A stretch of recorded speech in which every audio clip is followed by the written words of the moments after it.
Hello students, आज हम लोग पढ़ेंगे image formation by concave mirror द्वारा बनने वाले इमेजेस के बारे में।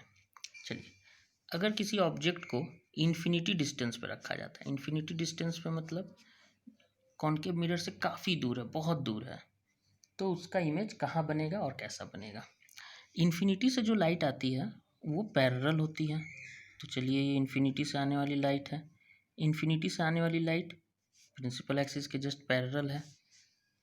प्रिंसिपल एक्सिस के पैरेलल लाइट रिफ्लेक्शन के बाद कहाँ से गुजरती है? फोकस से। तो ये लाइट रे आया और गुजरा फोकस से। दूसरा लाइट रे भी आया, वो भी गुजरा फोकस से। तो जब लाइट रे फोकस से गुजर रही हैं तो फोकस पे मीट कर रही है ना, तो जिस पॉइंट पे वो मीट करेगी उसी जगह पे बनेगा इमेज। तो इन्फिनिटी ऑब्जेक्ट जब इन्फिनिटी पे है, इन्फिनिटी डिस्टेंस पे है, बहुत दूर है, तो उससे बनने वाला इमेज फोकस पे बनेगा।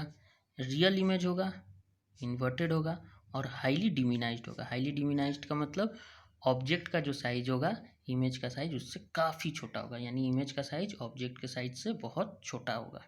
चलिए, अब हम ऑब्जेक्ट को थोड़ा नज़दीक लाते हैं। ऑब्जेक्ट को लाएं इन्फिनिटी और सेंटर ऑफ कर्वेचर के बीच, यानी सेंटर ऑफ कर्वेचर के थोड़ा पीछे।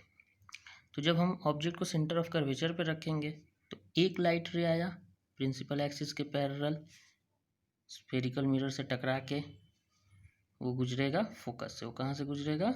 फोकस से। तो ये फोकस से चला गया। और दूसरा लाइट रे देखिए, यहाँ सेंटर ऑफ कर्वेचर से जा रहा है, तो सेंटर ऑफ कर्वेचर से जाने वाला लाइट सेंटर ऑफ कर्वेचर पे ही वापस आता है। ये हम लोग पिछले टाइम पढ़े थे कि जो लाइट सेंटर ऑफ कर्वेचर से पास करता है रिफ्लेक्शन के बाद, वो सेंटर ऑफ कर्वेचर से ही रिटर्न बैक होता है। तो ये दोनों लाइन कहाँ पे मीट कर रही है? ये दोनों लाइट रे मीट कर रही हैं सेंटर ऑफ कर्वेचर और फोकस के बीच। तो हमारा इमेज कहाँ बनेगा? सेंटर ऑफ कर्वेचर और फोकस के बीच बनेगा। और देखिए, प्रिंसिपल एक्सिस के नीचे बन रहा है, यानी ये इमेज इन्वर्टेड होगा, उल्टा होगा। तो ये हमारा ऑब्जेक्ट है, उसका इमेज जब ऑब्जेक्ट को हम रखें सेंटर ऑफ कर्वेचर के बियॉन्ड, यानी सेंटर ऑफ कर्वेचर के पीछे रखे हैं, तो इमेज बन रहा है सेंटर ऑफ कर्वेचर और फोकस के बीच में। कैसा बन रहा है? Real, inverted, diminished and between centre of curvature and focus. Focus और सेंटर ऑफ कर्वेचर के बीच में बन रहा है। नेक्स्ट, ऑब्जेक्ट को थोड़ा और पास लाते हैं और ऑब्जेक्ट को हम लोग पास ला के लेके आए नेक्स्ट पॉइंट पे, वो है सेंटर ऑफ कर्वेचर पे। जब ऑब्जेक्ट को हम सेंटर ऑफ कर्वेचर पे रखते हैं, देखिए एक लाइट रे प्रिंसिपल एक्सिस के पैरेलल गया, रिफ्लेक्ट होके वो कहाँ से गुजरेगा? फोकस से। दूसरा लाइट रे फोकस से जा रहा है, और जो लाइट रे फोकस से जाएगा वो रिफ्लेक्शन के बाद प्रिंसिपल एक्सिस के पैरेलल हो जाएगा। ये हमारा प्रिंसिपल एक्सिस है, प्रिंसिपल एक्सिस के पैरेलल हो गया। और ये दोनों लाइट रेस कहाँ पे मीट कर रही हैं? इस पॉइंट पे। ये लाइट रे आया, टकरा के फोकस से गुजरा और इस रास्ते यहाँ पे आया, और दूसरा लाइट रे फोकस से आया, टकराने के बाद प्रिंसिपल एक्सिस के पैरेलल हो गया, और वो मीट कर रहा है ठीक सेंटर ऑफ कर्वेचर पे। तो हमारा इमेज कहाँ बन रहा है? ये हमारा ऑब्जेक्ट है और हमारा इमेज यहाँ पे बन रहा है, ठीक सेंटर ऑफ कर्वेचर पे ही बन रहा है।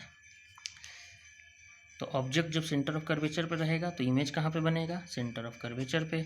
सेम साइज एज ऑब्जेक्ट, जो ऑब्जेक्ट का साइज है वही साइज इमेज का भी होगा।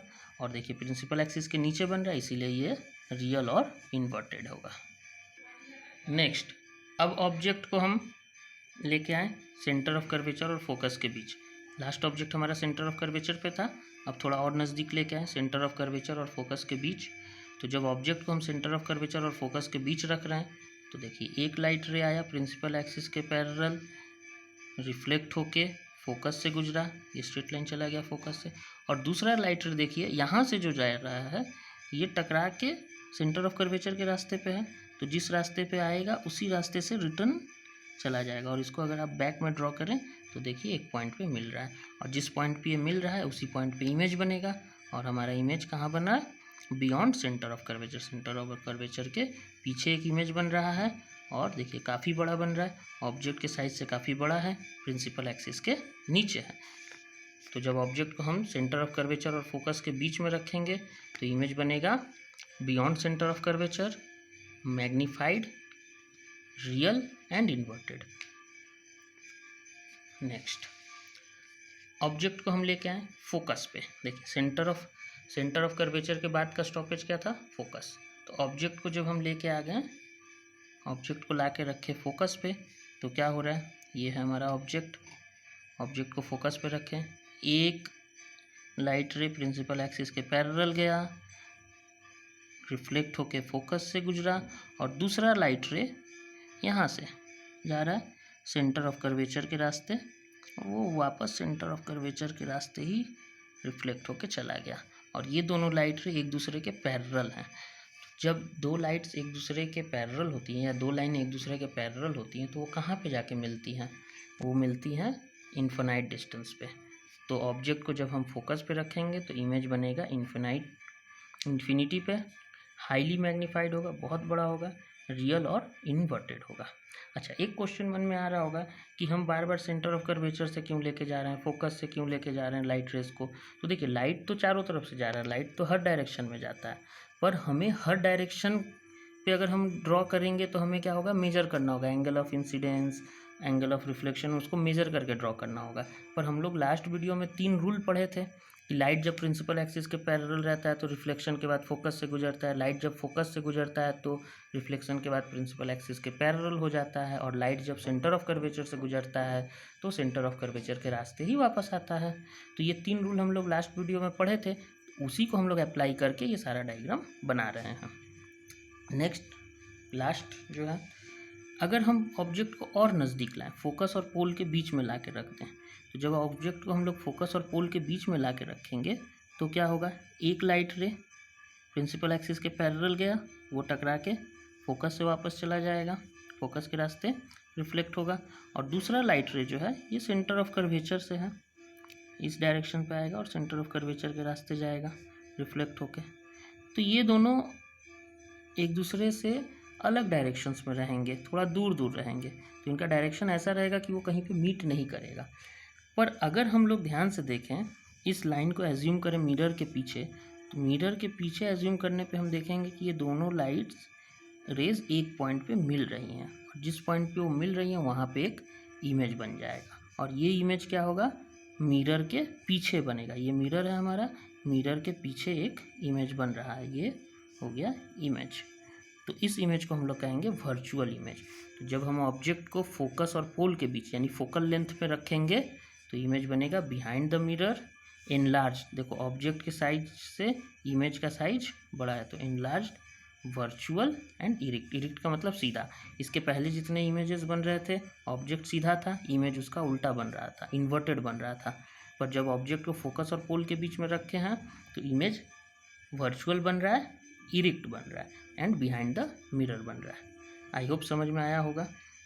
एक चीज़ आप नोटिस करो कि जैसे जैसे ऑब्जेक्ट को हम नज़दीक ला रहे हैं, इमेज दूर जा रहा है। जब ऑब्जेक्ट इन्फिनाइट डिस्टेंस पे था तो इमेज फोकस पे बन रहा था। जब ऑब्जेक्ट इन्फिनाइट और सेंटर ऑफ कर्वेचर के पास आया, सेंटर ऑफ कर्वेचर से थोड़ा दूर पे था, तो इमेज फोकस और सेंटर ऑफ कर्वेचर के बीच बना। जब ऑब्जेक्ट सेंटर ऑफ कर्वेचर पे था तो इमेज भी सेंटर ऑफ कर्वेचर पे बना। जब ऑब्जेक्ट सेंटर ऑफ कर्वेचर और फोकस के बीच आ गया तो इमेज सेंटर ऑफ कर्वेचर से पीछे चला गया। और जब ऑब्जेक्ट फोकस पे आ गया तो इमेज इन्फिनाइट या इन्फिनिटी पे बन रहा। और जब ऑब्जेक्ट फोकस और पोल के बीच आ जा रहा है, यानी यहाँ पे देखो फोकस और पोल के बीच जब आ रहा है तो एक वर्चुअल इमेज बन रहा है। होप समझ में आया हो। अगर कोई भी डाउट हो तो मैसेज करना।